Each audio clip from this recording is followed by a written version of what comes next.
Picture this, not the silence of libraries or archives. Picture the roar of machines stamping out parts day and night. The roar of gunfire merging into one continuous, deafening thunder. The roar of falling bodies and collapsing empires. The 20th century was the century of total war. A war that entered every home, that mobilized not just soldiers but women, old men, children at the factory benches. And at the center of this hell, in the hands of millions of people, were they. Not faceless units of small arms, but faithful and sometimes final companions of the soldier. This ranking isn't just a list of 10 positions. It's 10 levels in the history of human conflict, from the relatively elite and expensive Thompson to the universal, total Kalashnikov. We will trace the path from the individual weapon of a professional to the weapon of mass mobilization and end with the weapon of global ideological struggle. We will see how the very philosophy of war changed, from the trenches of the First World War, dominated by the accurate rifle, to the urban battles of the Second World War, ruled by the submachine gun, and to the partisan jungles of the Cold War, where the assault rifle was born. Each of these tools is not just a piece of metal. It's an imprint of an era, its economy, its politics, and its technology. It's a mark on culture, in movies, in the consciousness of entire generations. We will analyze not only the technical specifications, but also the context. Why this particular rifle? Why did it become mass-produced? What did it say about the producing country and the war for which it was created? So, get comfortable. It's time to start our ascent from the 10th step and reach the very top, to that weapon which became an icon, a symbol, and perhaps the most recognizable mechanical device on the planet after the wheel. 10th place, Thompson M1, the American dream with a drum magazine. Picture America in the 20s, the era of jazz, the roaring 20s, prohibition, and gangsters. A country that had just emerged from the First World War, confident in its bright future and not yet knowing the Great Depression was coming. And it is at this moment, in 1921, that it appears, the Thompson M1. But friends, this is not the Tommy gun everyone knows from World War II movies.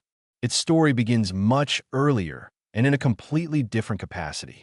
Its creator, General John Taliaferro Thompson, conceived it not as a weapon for police raids or mobster shootouts. His idea was different, to create trench-clearing weaponry for the infantry, a kind of light machine gun for sweeping trenches. He had seen trench warfare and understood that long rifles had no place there. Something compact was needed, with immense firepower at close range.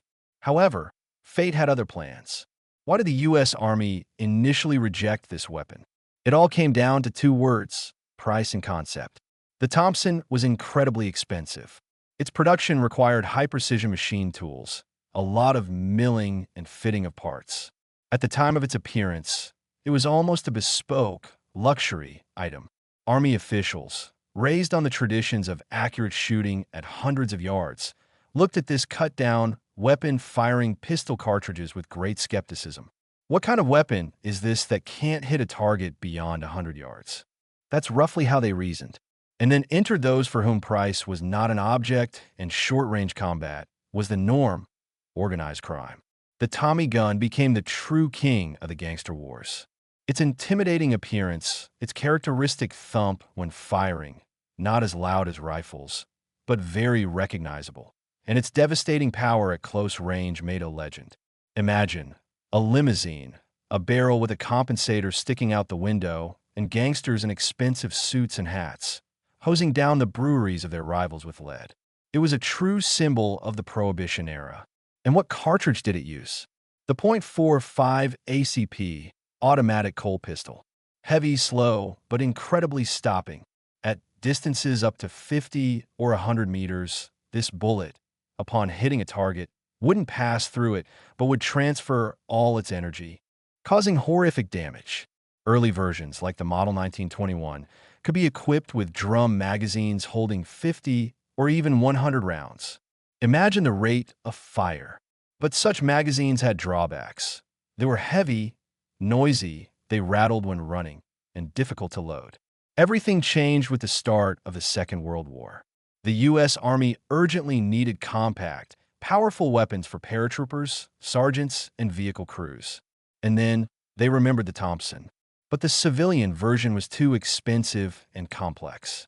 It was hastily simplified. Unnecessary sighting features were removed. The wooden forearm was replaced with a simpler one. And crucially, the drum magazine was abandoned in favor of a straight box magazine holding 20 or 30 rounds. Thus, the M1 model, and later the M1A1, was born. It was simpler, cheaper, and more reliable. The soldiers loved it. Yes, it was heavy, over 4.5 kilograms. Yes, its effective range left much to be desired. But in close combat, in the jungles of the Pacific Islands or on the streets of European cities, it was king. Its reliability, power, and that unique, unmistakable sound of its shot, which inspired confidence in its users and fear in its enemies, made a legend. In total, about 2 million examples of the Tommy gun were produced. But its legacy is much greater. It became a bridge between two eras, the criminal and the military. It became a symbol of American military might and Hollywood romance. This is a weapon that lived two lives and in both became an icon. When you see it in an old movie, you understand it's not just a prop, it's a piece of living history that started with the dapper suits of gangsters and ended in the mud of World War II trenches. Ninth place, SKS, the unjustly forgotten herald of the revolution. Now, let's move from noisy America to the harsh Soviet Union. It was 1945. The Red Army was already crushing the enemy in its lair. Fierce battles were raging in Berlin. It would seem, why new weapons? The war is almost over. But it was at this moment that the SKS, the Semenov self-loading carbine, was adopted. And its appearance was not an accident, but part of a grand design. To understand the significance of the SKS, we need a brief digression into the history of ammunition. Before the Second World War, the world was dominated by powerful rifle cartridges. For example, the Russian 7.62 by 54 mm R, or the German 7.92 by 57 mm Mauser. They were accurate and powerful at ranges up to 1,000 meters. But the practice of war showed most firefights occur at distances up to 300 or 400 meters. And at such ranges, the powerful cartridge was excessive. It produced strong recoil, was heavy, and a soldier could carry less ammunition. The Germans were the first to realize this and created the so-called intermediate cartridge, the 7.92 by 33 mm Kurz. It was less powerful but allowed for automatic fire from a lighter and more compact weapon, the assault rifle STG-44. Soviet engineers, studying captured examples, went their own way and created their own intermediate cartridge, the 7.62 by 39 mm. And it was for this very cartridge that the SKS was created. Why not make the Kalashnikov assault rifle right away? It was a matter of caution and continuity. The SKS was a transitional link.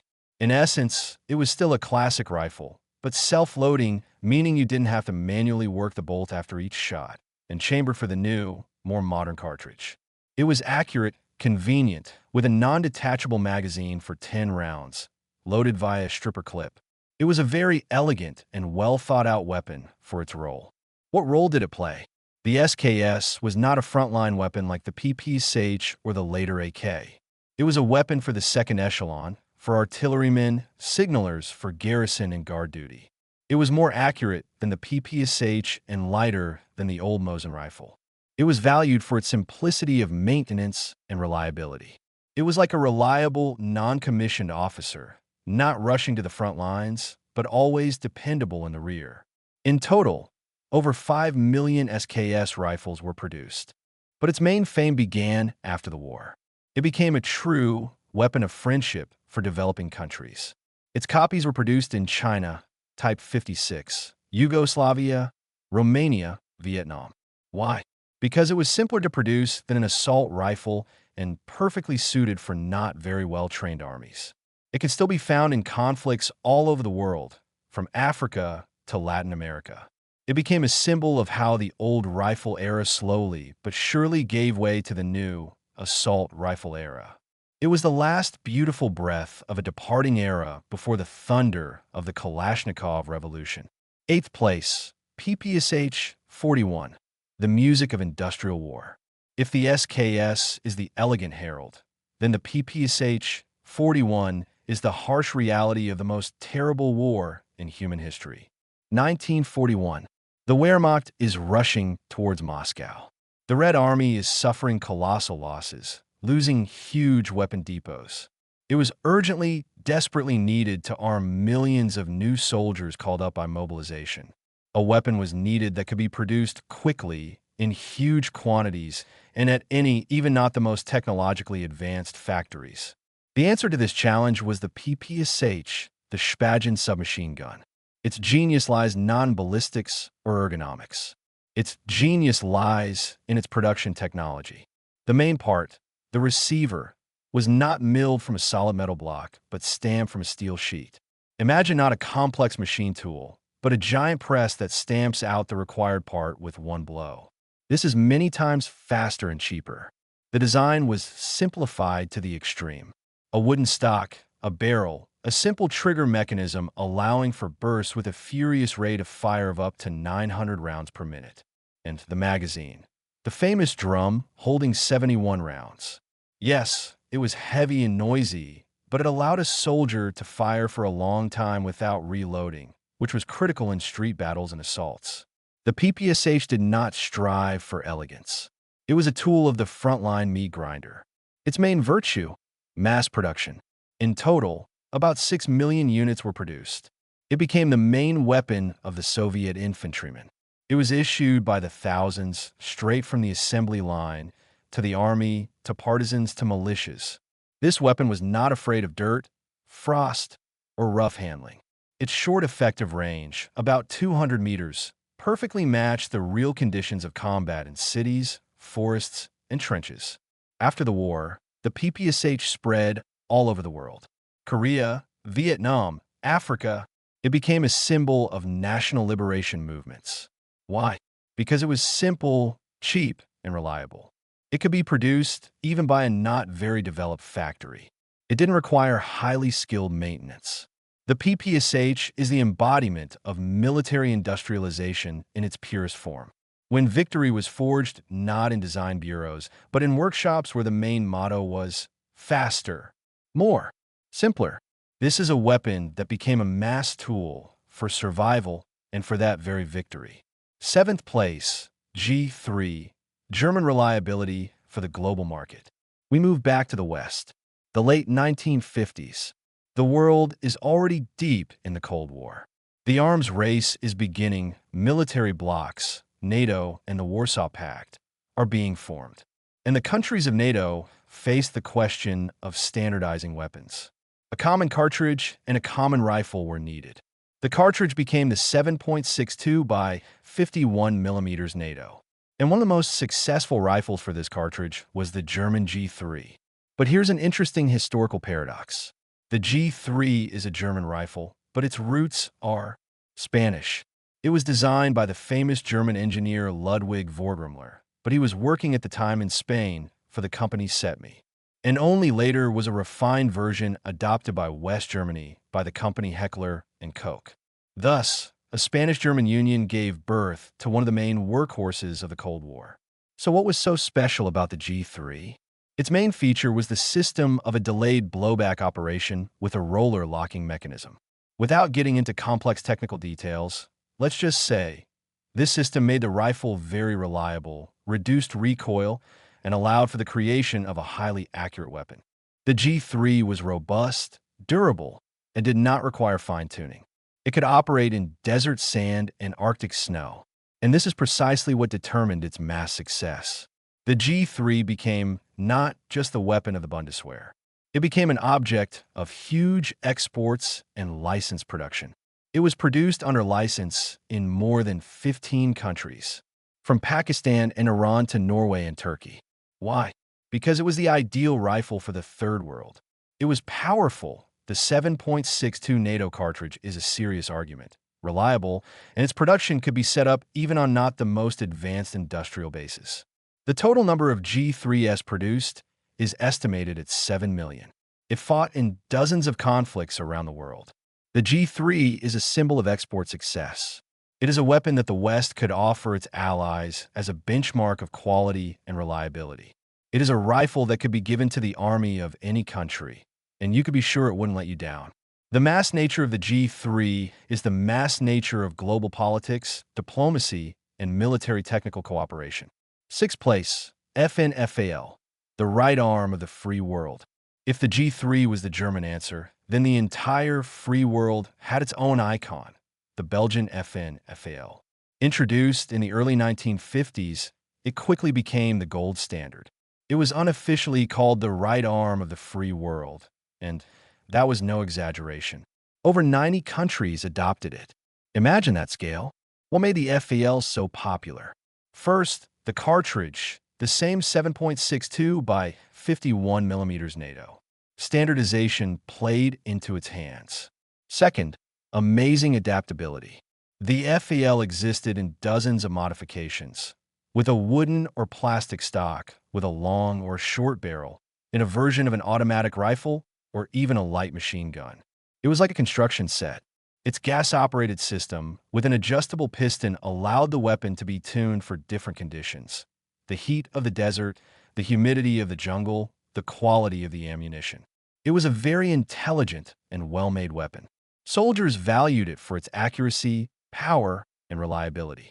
But the main secret of its mass appeal was production scalability.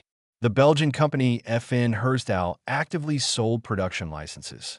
The FEL was produced in the UK, Canada, Australia, Brazil, Israel, India, and this list goes on for a long time. It was easily adapted to the needs of a particular country, and local production was established, which was important for the national security of many states. In total, about 7 million FALs and its licensed copies were produced. It went through dozens of wars. Vietnam, where it was used by Australians. The Falklands conflict, where the British L1A1 and the Argentine FAL faced each other. Conflicts in the Middle East and Africa. The FNFAL is a symbol of the Western Bloc during the Cold War. It is a weapon that embodied not so much technological superiority as unity and mass. It was the rifle with which the West faced the Soviet bloc. Fifth place, Mauser 98K, the German standard that became a world trophy. Now let's go back to a time when the world was on the brink of the most terrible war. 1935. The Nazis are already in power in Germany, and the Wehrmacht adopts a rifle that would become one of the main symbols of the Second World War, the Karabiner 98K, or simply the 98K. This wasn't a completely new development. It was a direct descendant of the legendary Gur 98 rifle, which had proven itself excellently in the First World War. The Germans didn't reinvent the wheel. They took a proven, impeccably reliable design and improved it, shortened it a bit, made it more convenient. The result was a benchmark. The Mauser 98K fired the powerful 7.92 by 57 millimeters Mauser cartridge. It was very accurate, with a magnificent bolt action that is still considered one of the best in history. It was a professional's weapon. A German soldier armed with a 98K could effectively engage targets at distances of 500 meters and more. But here we see another facet of mass production. Mass production not through simplicity, but through the total mobilization of industry. From 1935 to 1945, about 14 million of these rifles were produced. They were made by dozens of factories all over Germany and in occupied territories, in Czechoslovakia, Austria, Poland. After the war, stocks of a 98K spread all over the world. They were used by the armies of Syria, Israel, France, and many other countries. But the main legacy of the Mauser 98K is not in the number of units produced, but in its design. Its bolt action became the basis for hundreds and thousands of hunting and sporting rifles worldwide. It is the gold standard against which all others are measured. The 98K is a symbol of German engineering and industrial mobilization. It is a weapon created to conquer the world, but became the property of all humanity. Fourth place, Lee Enfield, the rifle that saw the sun set on the British Empire. While Germany was arming itself with the Mauser, on the other side of the Channel, Britain had its own legend, the Lee Enfield. Adopted as far back as 1895, it became one of the longest-serving weapons in history. Imagine, a rifle that went through the Boer War, 2 world wars, and dozens of other conflicts, and remained in service in some countries right up to the beginning of the 21st century. What was its secret? An amazing ergonomics and rate of fire. The Lee Enfield had a 10-round magazine. Most contemporary rifles held 5, and a very convenient bolt action that didn't require taking the stock away from the shoulder to reload. A trained soldier could achieve 15 to 20 aimed shots per minute. This was an unprecedented rate of fire for a rifle of its time. It was the main weapon of the vast British Empire, on which the sun never set. It was produced not only in the metropolis, but also in the Dominions, Canada, Australia, India. It was a weapon that bound the empire together. A soldier from Australia and a soldier from Scotland were armed the same way. In total, about 17 million Lee Enfields were produced.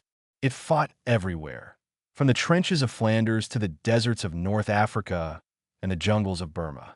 Its reliability and simplicity were legendary. This was a rifle that didn't just win, it served. Served long and faithfully. The Lee Enfield is a symbol of the bygone era of empires, an era when line infantry and accurate fire decided the outcome of battles. Third place, M16/AR-15, the birth of a weapons platform. We are approaching the top 3, and here we encounter a real revolution. The 1960s, the Vietnam War. In replacing the heavy rifles firing powerful cartridges comes something new, the light, almost toy-like in appearance, M16 rifle. Its civilian predecessor is the AR-15. This was a radical break with the past. Instead of wood and steel, plastic and aluminum. Instead of the powerful 7.62 NATO cartridge, the small and light 5.56 by 45 millimeters cartridge. The idea was simple. A soldier could carry more ammunition, and the high rate of fire and flat trajectory of the small bullet would compensate for the lack of power. The M16 service debut was marred by scandals. The weapon jammed, soldiers died due to its unreliability. There were problems with ammunition, lack of chrome lining in the barrel, and insufficient maintenance. But the Americans learned from their mistakes. The M16 was refined, and by the 70s, it had become a reliable and effective weapon. But the main thing, it's not that. The main thing is what the M16/AR-15 turned into later. It became not just a rifle, but a platform, a modular system. You can change the stock, the handguard, the barrel, the sight, the pistol grip. You can build a compact carbine for a paratrooper, a long-barreled sniper rifle, or a light machine gun from it. It's like an adult Lego set. It was this modularity that determined its incredible mass appeal. Over 15 million units of the M16 and its descendants, like the M4 carbine, were produced. But if you count all the variations based on the AR-15, including civilian ones, the count goes into tens of millions. It is the most mass-produced small arms system in the Western world. The M16 is a symbol of the technological approach to war. It is a weapon that can be endlessly adapted to a specific task. It is no longer just a soldier's rifle. It is part of a complex ecosystem including sights, laser designators, and tactical lights. It is the weapon of the information age. Second place, Mosin Nagant rifle, the 3-line rifle that passed through fire and time. We are in second place, and here we are met by a true long liver, a workhorse weapon that passed through fire and water.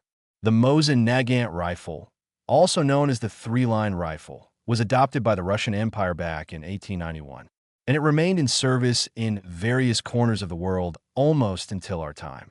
The total number of specimens produced, over 37 million, a figure that boggles the mind.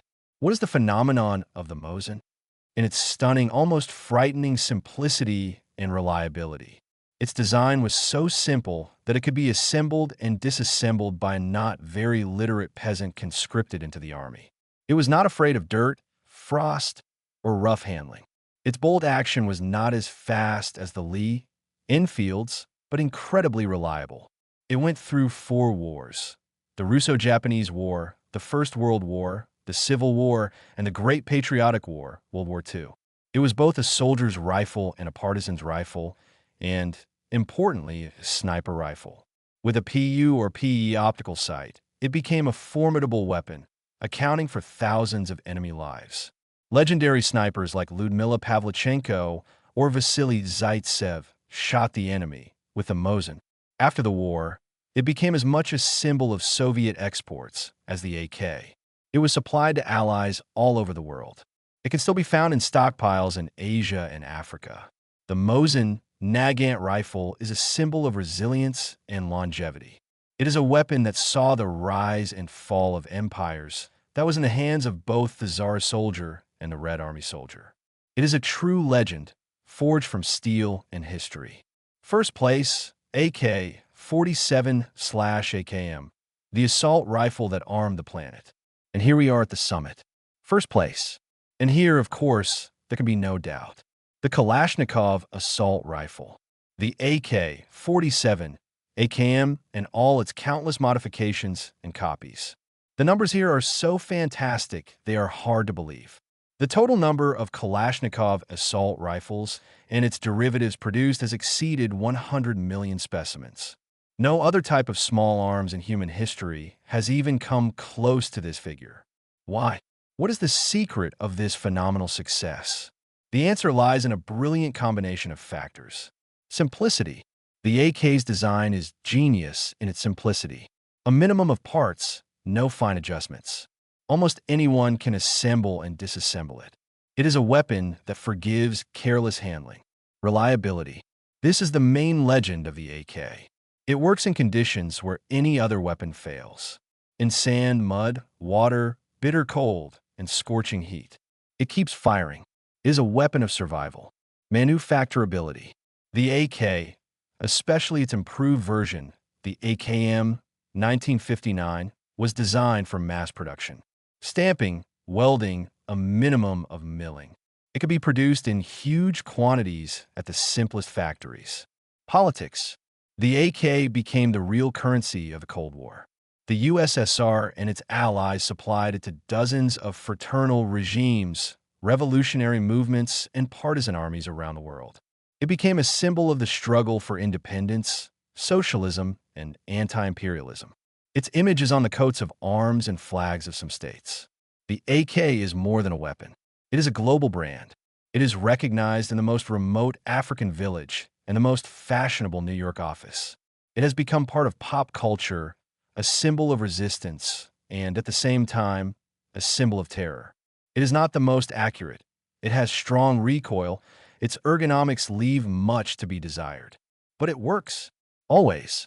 Its mass nature is not just the result of gigantic production. It is the result of global influence. The AK is weapon globalization that happened long before the internet. It is the most mass-produced, the most recognizable, and the most legendary gun of the 20th century, and probably of all history. Well, friends, we have completed this long and fascinating journey from Chicago gangsters to partisans all over the world. We have seen how weapons evolved from a custom-made product to a global symbol. Each of these creations of human genius and, at the same time, human aggression has left its indelible mark on history. These 10 names are not just lines in a textbook. They are millions of destinies, the course of battles, the victories and defeats of entire nations. They are the steel and lead from which the 20th century was cast. What do you think? Which weapon from this list do you consider the greatest? Maybe you serve with one of them and have your own story? Or maybe your grandfather went from Moscow to Berlin with a 3-line rifle? Be sure to write in the comments. Your stories make this history come alive. And if this story hooked you, made you think, reminded you of something, support the channel with a like and a subscription. There are many more interesting topics ahead. Thank you for being with me on this virtual shooting range of history. Until we meet again.